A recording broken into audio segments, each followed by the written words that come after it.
Second and 18, Missouri. Oh, nearly intercepted. It is! And it's over.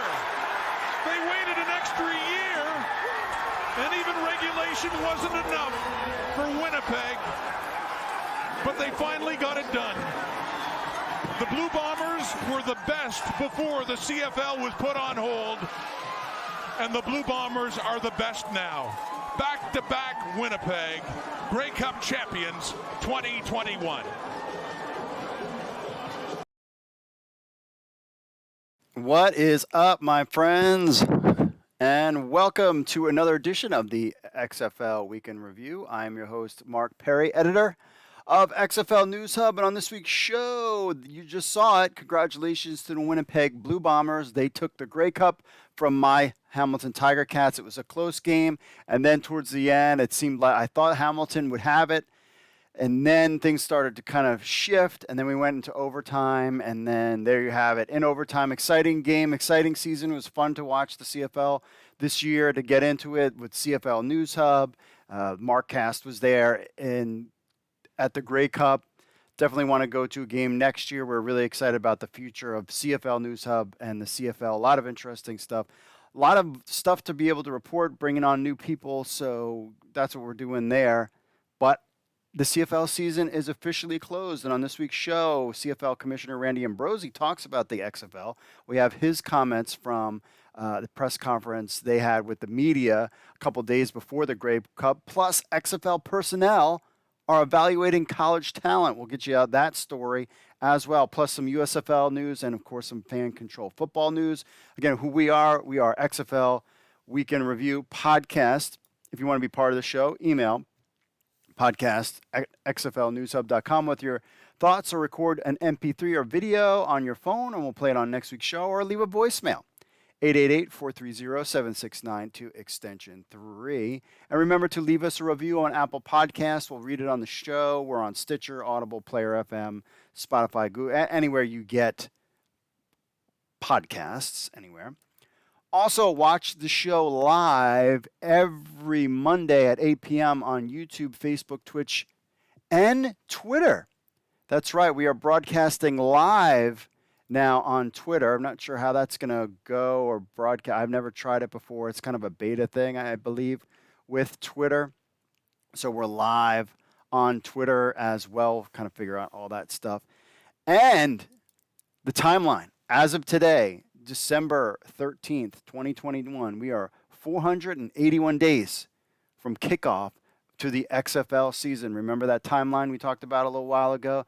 June 18th, looks like it'll be some kind of XFL player combine. January 9th, 2023, XFL training camp begins. February 18th, 2023, XFL season begins. So we are 481 days until XFL kickoff, but we have a lot of other stuff going on that has to fill in the gaps before that takes place. We have coaches. We have team names and cities.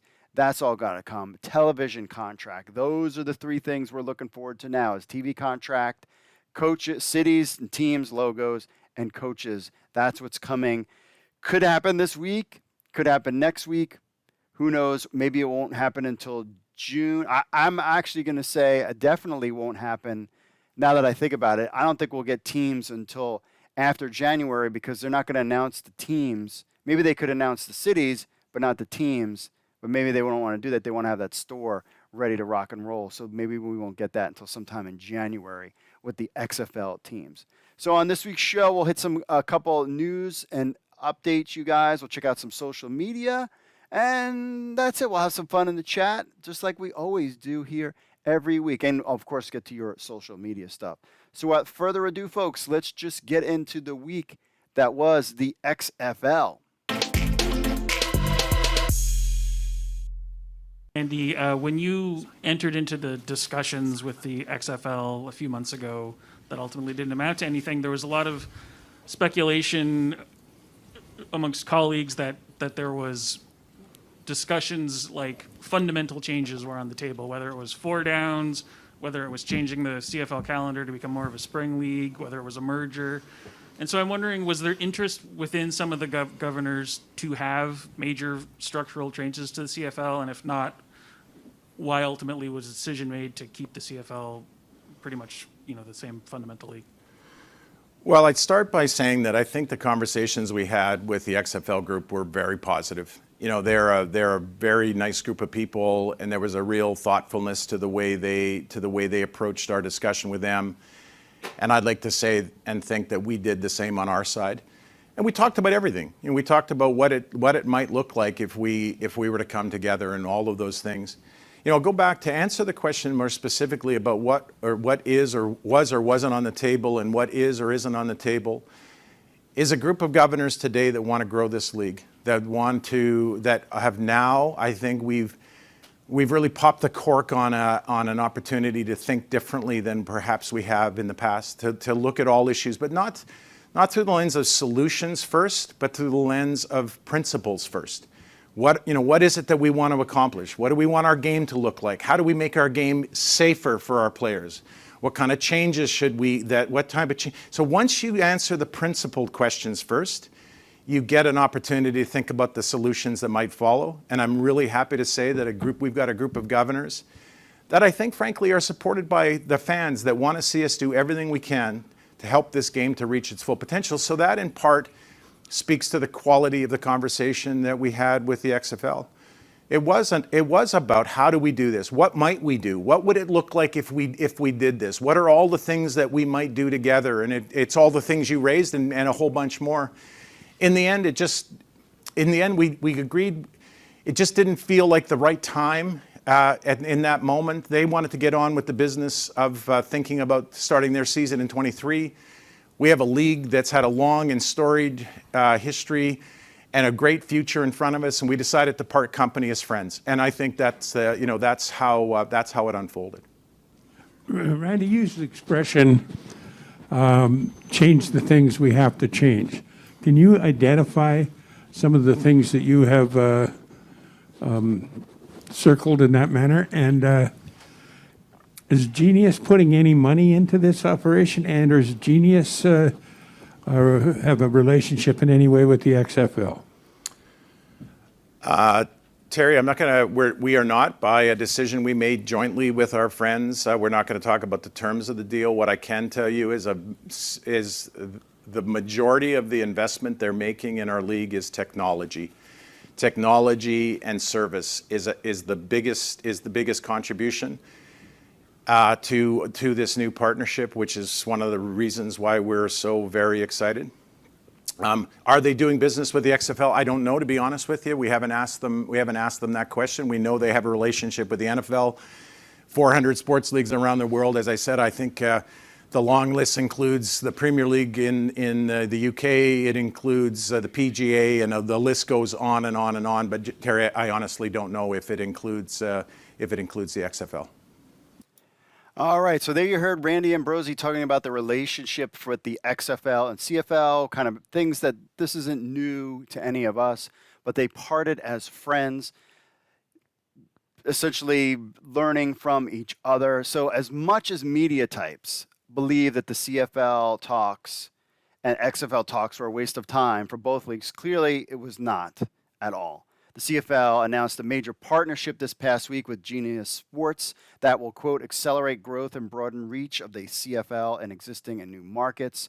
Just to note, during his time with the NFL, Redbird Capital's Kevin LaForce was behind the NFL's Genius Sports data deal. So no doubt Redbird Capital had some influence on this deal with their talks. And a lot of what you heard Randy Ambrosie talk about when it comes to the chatter with the XFL in his press conference this past week was a lot of, they've changed their business model. Supposedly the CFL will now have revenue sharing. You have Genius Sports come in, helping them market and, doing their technology for their company. They really made a lot of changes based on their conversations with the XFL. So I think the CFL learned a lot. Hopefully the XFL learned a lot, and they learned from each other having these conversations, and change is coming to the CFL. Now, it was interesting listening to and watching the press conference. Yeah, man, I wish I was there.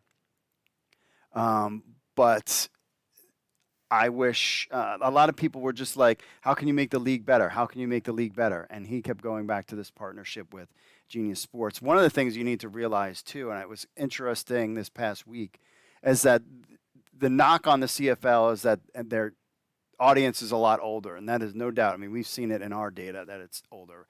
But getting that Gen Zer part of the viewing audience, no one's getting, because they don't care about sports particularly. It's worse in the CFL than it is maybe in the NFL, but the NFL is worried about that too. And I would note, I was watching the pregame on CBS. CBS owns Nickelodeon, and they were pumping some kind of like Nickelodeon Slime Time show geared towards kids that is a highlight show, an NFL highlight show on Nickelodeon. So that kind of tells you right there. So Nickelodeon is having some kind of type of, I didn't know what it, I was like, what? But you could see everybody's trying to go after that younger demographic, because right now they're not involved in any of these sports. And this is what makes The Rock so powerful. All my kids who are high school age and younger all follow The Rock on Instagram. They're all fans of his.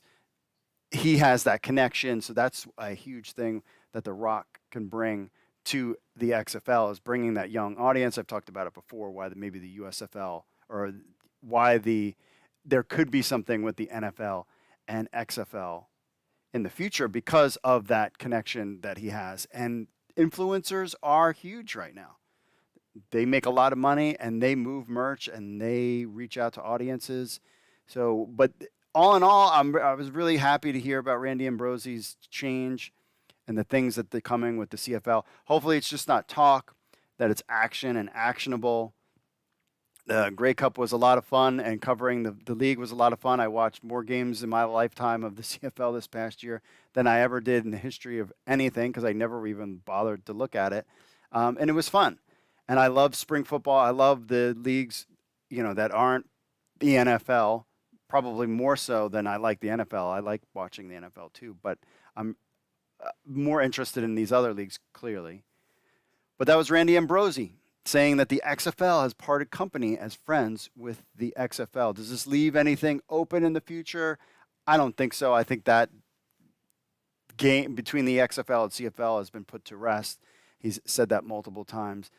5 years down the road, maybe they talk again. Who knows? There was chatter about, there's always the Toronto Argonauts rumor, and then there's always the rumor of 4 downs versus 3 downs.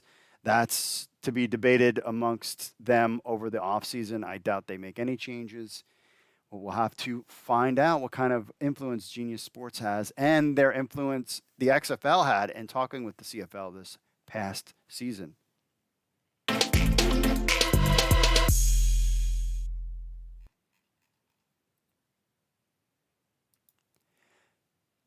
Doug Whaley, XFL Senior Vice President of Player Personnel, he was at the FCS National Bowl. I'm sure you guys all heard of it.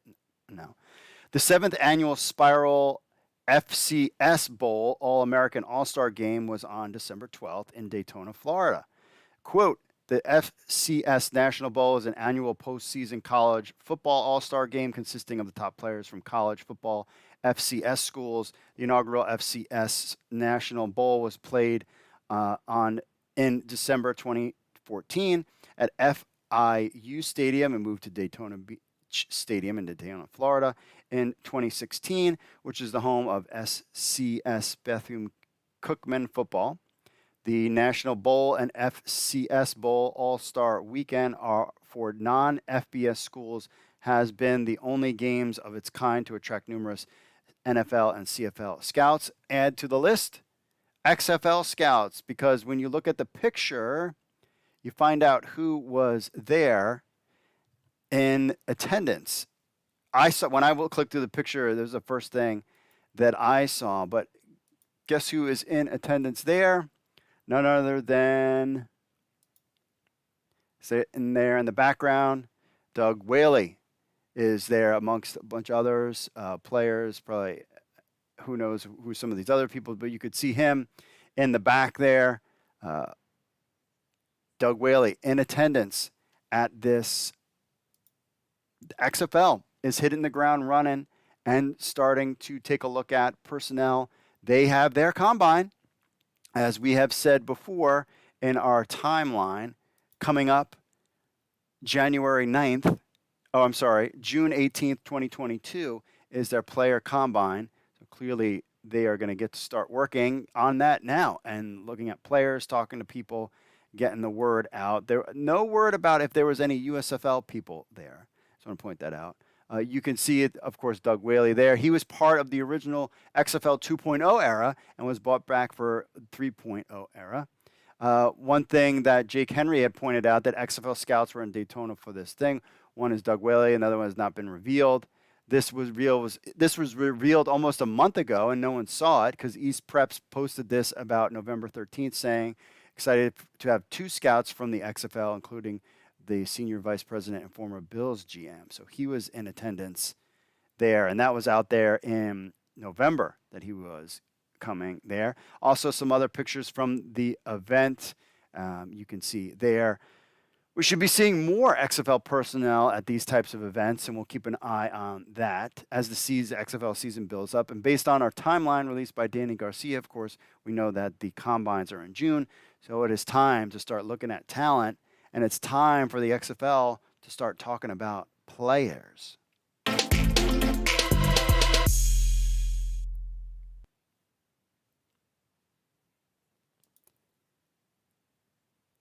Just throwing out there, if anybody's interested in a job, the USFL is looking for a VP of Communications and Director of Finance.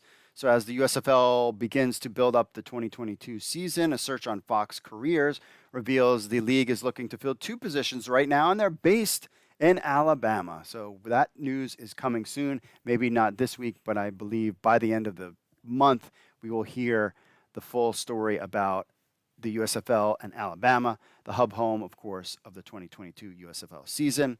Both listings have the same description. Under the Fox banner, we produce and distribute content through some of the world's leading, most valuable brands, including Fox News, Boo, Fox Sports, and Fox Network and Fox television stations. We empower a diverse range of creators to imagine and develop culturally significant content while building an organization that thrives on ideas, operational expertise, and strategic thinking. You can take that Fox News part out of it. So the Director of Finance, the USFL is looking for a Director of Finance to join a team. This is pulled straight from the listing. Your primary responsibility will be to monitor the short and long-term business goals and performance of the league. This will include assisting with the preparation of the annual budget, long-range plans, quarterly reforecasts, and monthly financial deliverables. You will also provide financial support to the league operations groups as it relates to tracking and analyze revenues and costs. And the Vice President of Communication, Fox Sports is searching for a dynamic and passionate professional with an exceptionally track record in media, sports, and or entertainment to join our team as VP of Communications for the new United States Football League. As the Vice President, you will be responsible for creation of a central communication strategy that drives local and national awareness for the league, as well as proactive storytelling and a solid brand narrative cementing the league as a key player in the sports industry. You will need to be a strategic communication professional, blah, blah, blah. And then it talks about the USFL. Of course, they are going to hit the ground running supposedly Friday, April 15th, 2022. They are also building up their staff. And as you can see, between the XFL and CFL, they are all systems go as far as hiring. We're going to get to see the USFL play in 2022 and the XFL and potentially also the USFL playing in 2023.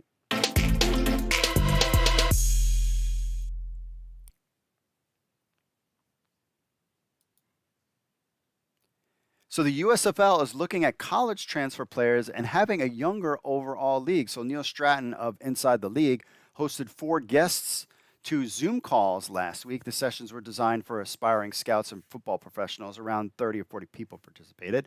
The 4 main speakers of these calls included Ethan Waugh, a vice president of personnel of the 49ers, Mike Scholten, director of college scouting for the Vikings, Kevin Kelly, director of college scouting for the Chargers, and Brian Woods, president of football operations of the USFL. Woods dropped some interesting information on how the USFL will approach players for its upcoming return. Stratton paraphrases, quote, "The USFL will grow to become a contender for players who enter the transfer portal and others who are at least 3 years removed from high school graduation. The USFL will not be a place for 6- and 7-year veterans looking to cash a few last checks before cycling out of pro football." Interesting strategy that they have going on there, that they're really trying to stay on the younger realm. Trust me, there's plenty of players out there hungry to get a shot, and the USFL looks to be the spot for these younger guys, not really the veteran players looking to cash a paycheck. I thought that was interesting. Stratton went on to say that this version of the USFL is bigger than what he expected to hear. Quote, "I went into the session believing the USFL would just be the Spring League 2.0, a bigger and better version of Brian's previous project. What I learned was that he has much bigger plans for that league. And while it won't compete with the NFL, obviously it will compete with college teams, especially G5 teams. The G5 teams are in the American Athletic Conference, the Conference USA, CUSA, Mid-American Conference, the MAC, the Mountain West Conference, and Sun Belt Conferences." Interesting. I thought this was very interesting too, where they're kind of looking for. And, one of the things that the XFL did was that they were going, guys that played at Alabama and University of Miami and Virginia Tech and, these big colleges, big name kind of USC types colleges. And it looks like the USFL is saying, you know what, because there is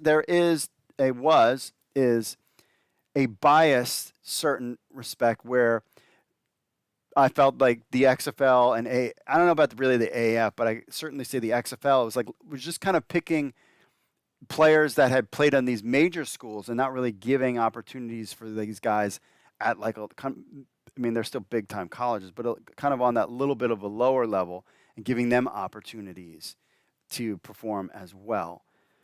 So we'll see if this strategy pays off. Bringing in younger guys, it looks like they're going to be their spring league will be a little different. And looks like they're not going to be paying for names like the original USFL did, or how the AAF brought in guys like Johnny Manziel. It looks like the USFL 2.0 is bringing in younger talent to build their stars. Of course, the XFL had one 3-year college player in Battlehawks, Kenny Robinson. The Carolina Panthers drafted Robinson in the 5th round in 2022. I think he scored a touchdown on a punt block or something like that this year. Will there be enough talent to go around for both the USFL and XFL? Just look at college football. There's plenty of players looking for opportunities to play pro football, so I don't think they'll have a problem there, at least with the younger guys. There's a lot of talent out there that can play. You can watch, a Division II football game and enjoy it. You can watch a high school football game and enjoy it as well. So there's plenty of good players to fill these leagues. I don't think that is going to be a problem at all.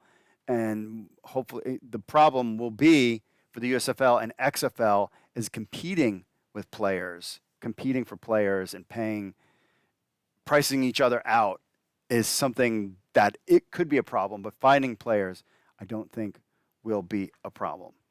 All right, I'll be back with your social media stuff right after this. Stay tuned, my friends.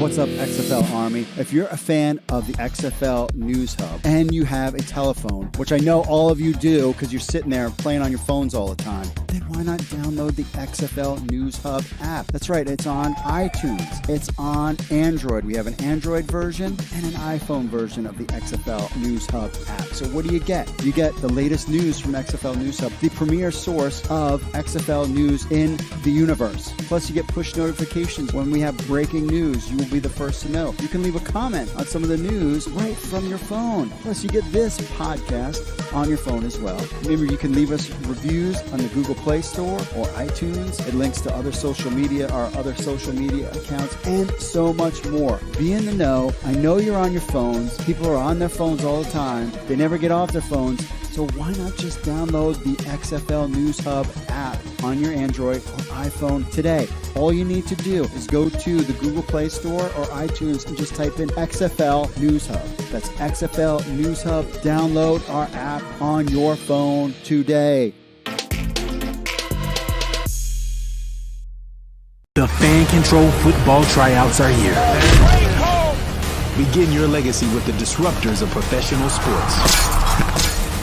December 18th in Los Angeles, California. Sign up at tryouts.fcf.io. All right, my friends, we are back. I get this question all the time. I want to try out, and here's my answer. I don't think the USFL is having any kind of open tryouts. I don't know about what the XFL, but I'm hearing that the USFL is not. If you are a football player and you want to get in and no one knows you and you don't have an agent, your best bet is to try out for something like the Fan Control Football. They're having another tryout. You saw the commercial there. For this weekend, we'll have boots on the ground for, not that, but then there's also Hub Football is also having a thing. We'll have boots on the ground there. Maybe we'll get some reports out of that camp. But those are basically the two main ones that you want to be a part of if you want to get your foot in the door when it comes to professional football. Sending me your stuff does you no good. I'm just pointing that out, my friends. All right, let's say hello to our friends in the chat. Oh, and before we even continue, make sure you smash that like button right now and subscribe to this channel. Smash the like button when it comes to the Twitch. Smash the like button when it comes to Facebook, and especially when it comes to our YouTube channel. This spreads the word about that there is something else out there other than the NFL. Professional football is out there. All you have to do is just give us a like, subscribe to the channel. That spreads the word. And if you like football, then like our channel, XFL News Hub. I'm just going to put that out there. All right, let's say hello to our chat. John says hi. Paladin Demo said the CFL fold. No, they're doing fine. Apparently the ratings were really down for such a great game for the Grey Cup. But I mean, it was still like a smash hit in Canada if you look at the numbers. Thank you for everybody who smashed the like button. Those of you who haven't right now, I'm very upset with you. But it was down, but still the numbers were as far as it was like the number one show on television there. So I don't think that's like a super critique of that. Chris says colors can't be trademark. Okay. Oh, Pittsburgh may be changing colors to gold and black. Makes sense. I'm talking about the USFL. Paladin says the Saints might have a problem if the Steelers do. I don't think they worry about that. Yes, Chris, the overtime Grey Cup was a lot of fun. NFTs, USFL. Hey, that would be a great idea. I'm all for that kind of stuff. Old school boxing talk. I also like spring football. I wish they would start with 12 teams. I do too. There is a lot of critique of the USFL's approach. I mean, it's like, oh, well, their merchandise store is really bad and all this. And it's the same critique that the CFL gets. You know, that they don't do enough marketing. And they don't have the staff. Neither one of them have the staff to do it. So that's why you're not getting top-notch merchandise or top-notch marketing when it comes to any of these leagues, because if they paid people to do, there's other stuff that they're worried about more than just those aspects of their business. And as time goes on, I would assume they would fill those roles and continue to grow their business. But you know, I mean, this XFL did it right, and you saw they spent a lot of money. They had a war chest of money in that in their coffers to go out of the gate and do that kind of work. The USFL and Fan Control Football and even the CFL, they're working with more of a limited budget. They're just trying to get things going and survive. Richard said, I wonder what the contract is going to be like. Mr. John Ackman says USFL isn't paying players, I heard. I've heard that they're going to pay their players really well. I haven't heard a negative thing about the pay, but still nothing official has come out yet. But word on the street is that they will pay them well. We will have to see when we hear official announcement there. What exactly they're going to pay? Richard's saying, I wonder what the USFL are paying their players. I don't know what it would. I don't know exactly what it will be, but I've heard that they will be paying their players well. Remember, they're trying to get out the gate, lock in some guys. The XFL is coming in the next year. If they don't come out of the gate and pay their players well, then all those guys are going to jump ship to the XFL. But it depends on, I'm really curious, especially after this whole college transfer thing, looking at like different G5 schools, what the approach of both leagues will be when it comes to getting players. And are they going to be the same, or are they going to be like how their approach to acquiring players will be? That's going to be something to watch in the future. All right, let's get on to some social media stuff while we got you here. First up on the Facebooks. About the USFL looking at the college transferred stuff. We've been talking about that. A lot of people commented on that. A ton, actually. Steve says there are so many great football players out there that will never get a shot. That's why I think leagues like the USFL and the XFL are so important, because it gives those players a platform to prove themselves and maybe get their shot at big time. Totally agree there. Damien says, so am I reading this correctly? The USFL will grow to become a contender for players who enter the transfer portal and others who have at least 3 years removed from high school graduation. That's right. So they're going to go after that Kenny Robinson type players, get them in their league. That's a great way to build your league. Let these guys play in 2 or 3 years in the USFL and then make that jump to the NFL. There's nothing wrong with that, especially if that's what the USFL's main vision is to be a feeder system to the NFL versus, the XFL's approach is to be just a standalone league and not be a feeder system. We'll just have to see how that transpires. David says, as a former and possible future USFL fan, I don't expect the talent level to match that other league, but I definitely rather hear statements like, we're going to acquire the best players we can, and not we're going to raid MAC rosters. Okay. Chad says, it's much better for the USFL to bring in the players that they own, those teams that are coming back into the league, and I hope that everything goes well for everybody who will be playing in opening season with the teams, but I do hope to see if they can get more teams. If the USFL gets better over the next few years, if they could hold up, only can bring a lot more fans. Yeah, I mean, everybody wants to expand, but they're playing more of the conservative long game than the XFL coming straight out the gate, ready to rock and roll. Rick says, I might not be long before the USFL or even the NFL starts a development league for 18 to 22-year-olds. Oh my gosh. With the NIL making colleges more like the pros, the concept of a student athlete might go by the wayside, especially if colleges continue to make players operate more like staff than students. Interesting point there. And finally, Steve says, is the USFL a go? I remember watching when I was younger, a lot of good talent. There a go. We're going to get the USFL here coming up in 2022. We should be hearing something from the USFL, I believe, shortly, definitely this month. What I'm hearing is that there will be USFL news, big USFL news coming this month, most likely the Alabama situation that they'll be playing there, and maybe some other things. Because remember, they are coming up a lot closer than the XFL, so they've got to start hiring coaches. Are they going to make a big splash with a Spurrier type guy?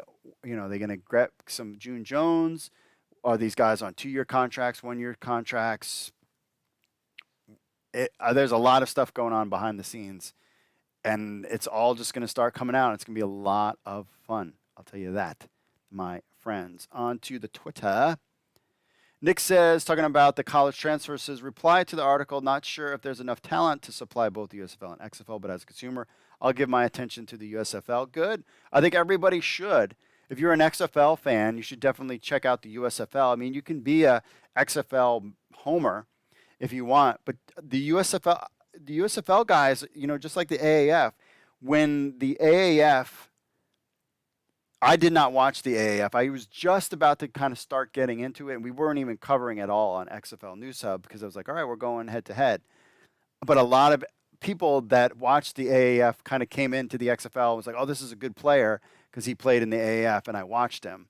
I'm not making that same mistake twice, so I'll be watching both leagues and the CFL too to check out these players and Fan Control Football as well. Dave, so Jake Henry posted about some of the merch. He says $65 for a sweatshirt. Yeah, they are expensive. I hear you. Lots of chatter on Markcast about the merch and how expensive it is and where it comes from. So you just have to chill with that. And finally, Justin posted this picture from Houston. He says it was 2 years ago about the Houston Roughnecks minicamp. And PLS4061 says, "You're killing me. Damn, I miss the XFL."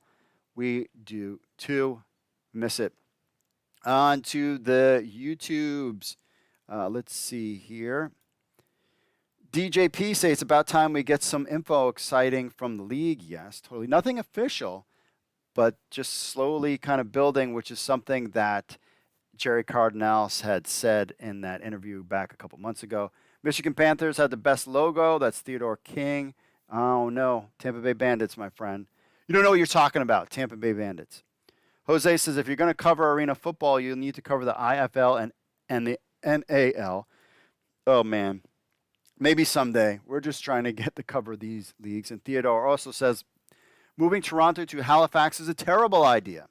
Halifax doesn't have a suitable stadium, and it won't be built anytime soon. Revenue sharing has to be taken care of first, which it sounds like they did. And then I would do neutral site games in other cities to see which one deserves an expansion franchise. However, the Board of Governors have had multiple chances at expansion in the past, and they have bungled it every single time there. All right. That was the YouTube. Let's get on to the emails and phone calls real quick. This is my little Homer slide. There it is. My name is D'Anthony. Wants to play for teams. Again, USFL. I don't think is having tryouts. Fan Control Football and Hub Football is your best bet there. Let's see. Someone else says Johnny Manziel still is a good quarterback and probably do well in the USFL. This is from David. I don't know about that, my friend. I don't think that's going to happen anytime soon. Maybe they'll bring him in, but he was playing in last night. It was a Fan Control Football.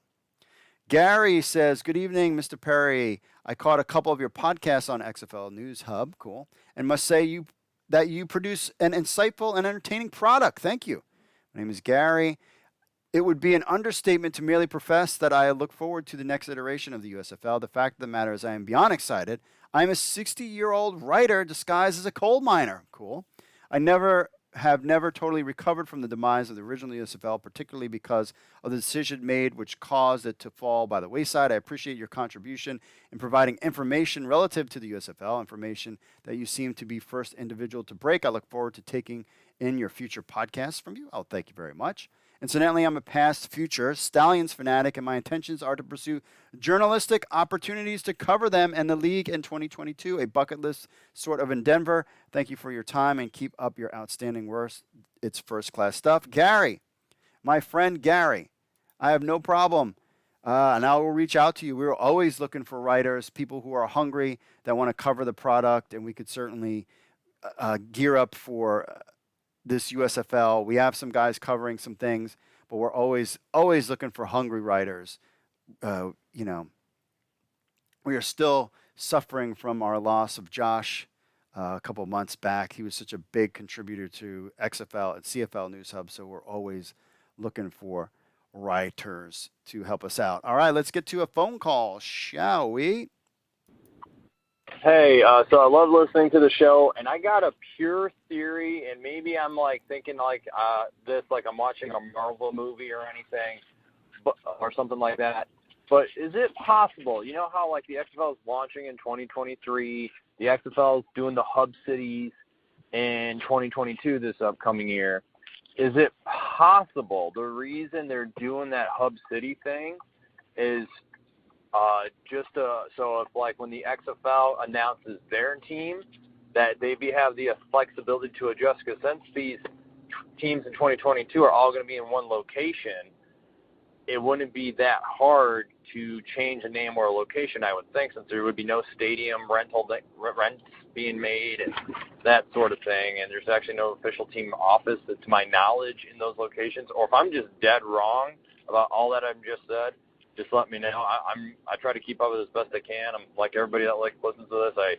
I'm work a lot as well, and just let me know what you think. And that's just my theory, is that their reason, part of that hub city thing, is just to see what the XFL does, so they don't end up being in the same city by mistake, because none of us know officially where those XFL teams are going to be, if that makes any sense. Anyway, appreciate you listening to my call. Have a great day, and God bless. All right, my friend. God bless to you too, my friend. The hub city was definitely to keep the costs down, and it was because they want to slow build this up. Totally get that. Totally understand that approach. Versus the XFL, which is going to come out the gate and hit it.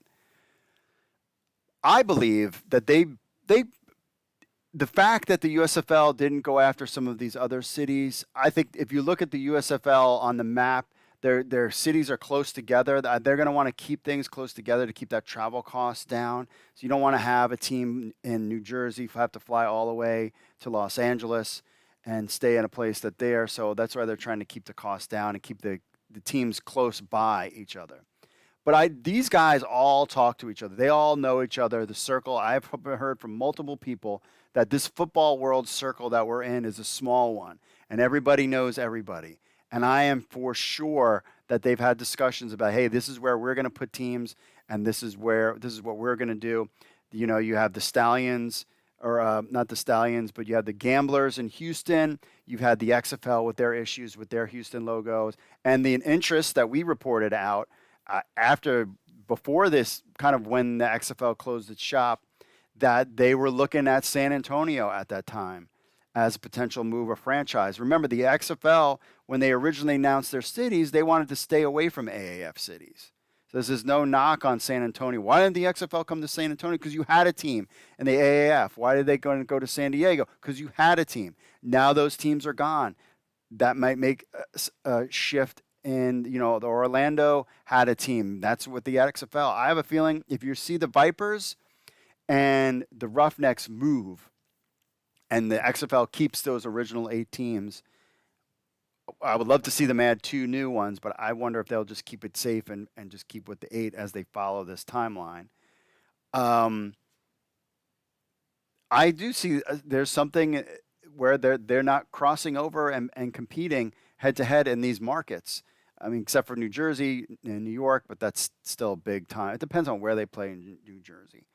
They'll keep them close together. So it's something to keep an eye on. We heard Jay Noakes talk about that Marvel Cinematic Universe when it comes to what's going on with the XFL. So check out his article with the whole Danny Garcia drop in the timeline, and you can kind of see where all that comes from. But thanks for the phone call. God bless to you too, my friend. Always like to hear that. Let's get on to another emailer. And again, appreciate everybody on the chat. We'll get to you guys in a second. Let's go to next emailer, Mark. XFL News Hub rocks. Thank you very much. FYI, as reported by St. Louis news outlets, the St. Louis City, County, and the St. Louis Visitor Convention Center have been in private meetings discussing this dispersal of settlement money from Kroenke and the NFL. You could send me some. After the lawyers are paid, St. Louis should receive about $500 million. I'm expecting that some of that money will be going to the convention center, which includes the football stadium. Not sure how much money it would take to really improve the dome, but it's going to take a lot. The atmosphere when the Rams played here the last several years was pretty dismal because the Rams were tanking on purpose. I was there. I swear they were pumping in crowd noise when I was there when they played the Ravens, because we always do a Ravens trip every year. We did for a while there, and St. Louis loved the town. Walked through the casino to get to the stadium, I believe, if that was what I'm remembering. Went to the Anheuser-Busch thing. That was a lot of fun. So it's a great town, and I cannot wait to go back because there is no doubt in my mind that St. Louis will have an XFL franchise. He said this would be proven according to the NFL, but hey, we settled on moving on. That said, There will be some money spent on the dome, and hopefully it will be much improved when the Battlehawks return. I hope so too. I'm telling you that the first game played here in St. Louis when the XFL returns will be well over 50,000, and will not surprise me if the dome reaches full capacity at 66,500. Aside from uncomfortable cold weather, I'm not a huge fan of the dome, but Battlehawk atmosphere as compared to the Rams' perfectly pathetic play the last 6 years was by far in favor of the Battlehawks. Last comment, XFL should have a predetermined game site for the 2023 title game, and St. Louis should be considered. The downtown area would be perfect to hold the first XFL 3.0 championship. I mean, I was a little there. There is connections between Oliver Luck and Houston, and that's why a lot of people thought that the training camp being in Houston, and then that the XFL championship game was going to be in Houston. But there is no doubt you've got to. I mean, and that was at a college stadium. You got to drop that sucker in St. Louis and have that dome sold out. I mean, if St. Louis and their first game back in the XFL can get to that capacity where they sell out the dome. I'm telling you, the first game of the season should be the St. Louis Battlehawks against DC Defenders, DC in St. Louis, and let's go. Because it's going to be cold. It was freezing cold in February to watch those first couple games. That's what we should do. That's the way we should do. And then, have the championship game in St. Louis. But they want to do it a bigger city. I mean, in Houston, I don't know. That's how I would do it, because you want to fill out that stadium, man. That's the goal, and I think they could do that as well. Hopefully, a lot of the staff that was involved with the Battlehawks will return. That's all the best from Battlehawk Nation. Jim checking in. We appreciate that. Email, we're with you on that. Let's see, on the Facebooks, Michael says, did you watch the Army-Navy football game? I hope the seniors get drafted in the XFL. And USFL, more likely than not, I didn't watch and this is from the Facebooks, I didn't watch the Army-Navy game. I know people that went to the game. I think we're not going to see anybody getting signed with the XFL because you have the USFL coming into play. But they're definitely scouting talent and looking at guys and seeing where they wind up. Let's go to our final phone call, and then we'll hit our chat room. All right, my friends? Hey, this is Andy from Leola, Pennsylvania. I just want to let you know I like your podcast show. I watch it quite frequently, and I think you're doing a great job. I just want to know one thing. Everyone's talking about all these different spring leagues popping everywhere and everything. And we've heard so many different sides of it. But I would like to know, what's your gut feeling about this? Like, when it's all said and done, do you think it's really going to work, all these, or just some of these, or just one of these, or none? Thank you for your time. God bless you, brother. Take care. Thanks. All right, my friend. God bless to you, too. Thanks for the phone call. Love it. I love to hear the little, this is my guy right here. I appreciate all my brothers. We all definitely need a little God bless, a little craziness out there. Appreciate the phone call. My take from the end, my gut feeling, I might get in trouble. I think the USFL makes it to 2022, and then that's going to be a real pivotal point of where they're going to be as far as if Fox is going to go again another year.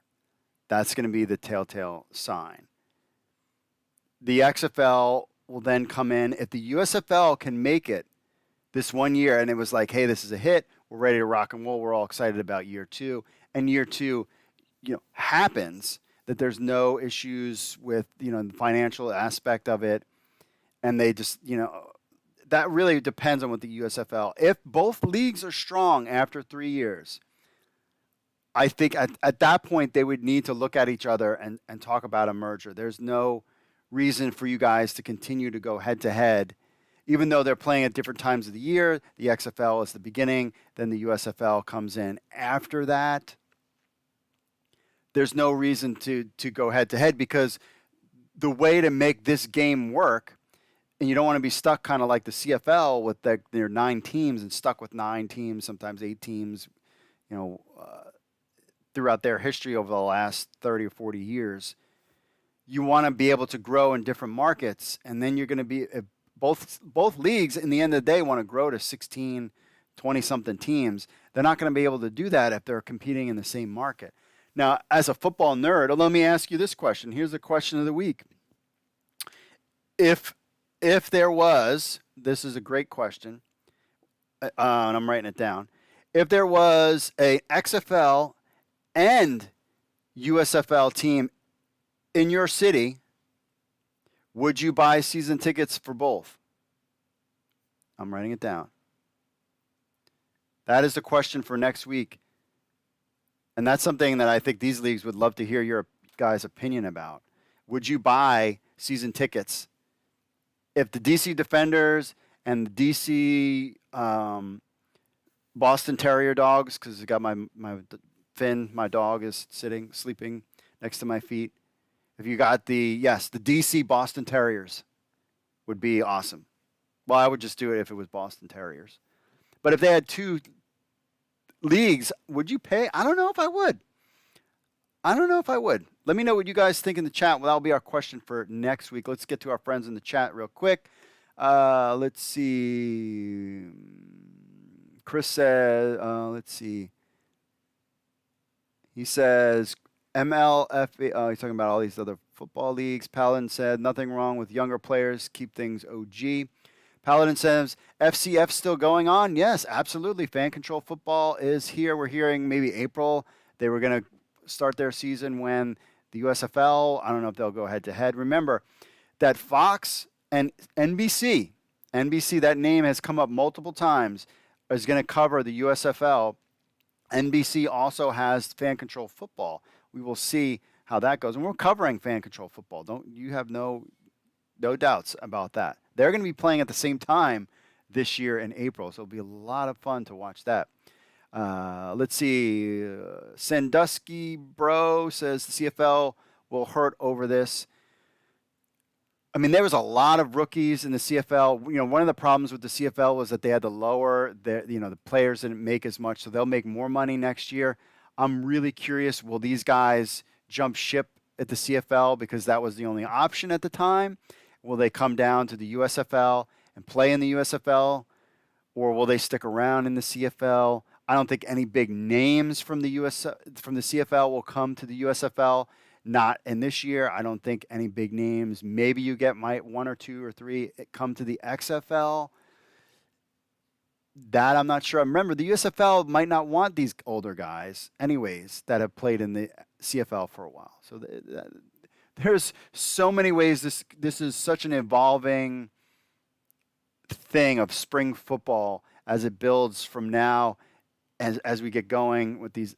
It's going to be really fascinating to watch. Theodore says, Michigan Panthers forever. No. Tampa Bay Bandits for life, forever. Richard says, I wonder if the players will jump ship from Fan Control Football to the USFL. They're playing at the same time. Could you imagine them playing in both leagues? They're playing at the same time. And Fan Control Football is having tryouts now, and they're doing it right. They need to do it, these kind of tryouts, trying to get these guys that maybe not have a name for themselves. That's the move. I mean, it's to play it's try to get into hub football. If you can't get into hub football, I mean, they're having their event. There's 60 players, but there are a lot from big name colleges. Fan Control Football, Arena Football is kind of your way in. Get to Fan Control Football, and then make your way and get some game tape out there. Let's see. Chris Mason says, okay, I'll smash the button. That's right, smash the like button. We got 12 likes now. Let's get a couple more before we end the show. The Space Jam Paladin demo. CFL didn't fold, bro. Just awarded the 2021 Grey Cup last night. Yeah, that is there. It was fun. The halftime show and the pregame show. The audio was bad, and I'm an audio nerd. I'm always listening for audio issues. That was kind of wonky, and I couldn't hear the lead singer. It's kind of just weird. But anyway, my friends, all right, so that's it for this week's show. Thanks to everybody on the chat. Remember, if you like football, smash that like button. whether you're on Facebook, Twitch, Twitter, YouTube. Smash that like button and subscribe to our channel. Spread the word. If you like spring football, then like our channel because we'll be covering it all, except for we're not going to go crazy in like arena football. Maybe someday if we're a big, huge staff and we want to get involved in that, I would love to cover that. But we're XFL right now with the USFL and fan control football out there as well. Remember, if you want to be part of the show, it's very simple. Email podcast@XFL News Hub with your thoughts or record an MP3 or video. Leave your phone on your phone and we'll play it on next week's show, or leave us a voicemail, 888-430-7692, extension 3. Also, leave us a review on Apple Podcasts. We'll read it on the show. We really appreciate those reviews. Those are big time. Help us out. Spread the word about the show. And watch XFL Week in Review live, 8 p.m. Eastern every Monday on YouTube, Facebook, Twitch, and Twitter. I'm really curious to see how it works with the Twitter there. Question of the week next week is, if the XFL and USFL are in your town, would you buy season tickets to both leagues? Or if they were even close by, within an hour, you go an hour north to XFL games and an hour south to USFL games, are you buying season tickets to both? That's a tough question. That's the question for next week's show. For show notes, xflnewshub.com/xfl-podcast. You can get this show, plus the Markcast is on there. Well, join us on the Discord channel. We have links to that on XFL News Hub. We are gearing up, trying to do some fantasy stuff this year. That's it for me, folks. Thanks for listening. Enjoy Monday Night Football. God bless, and I will see you all later.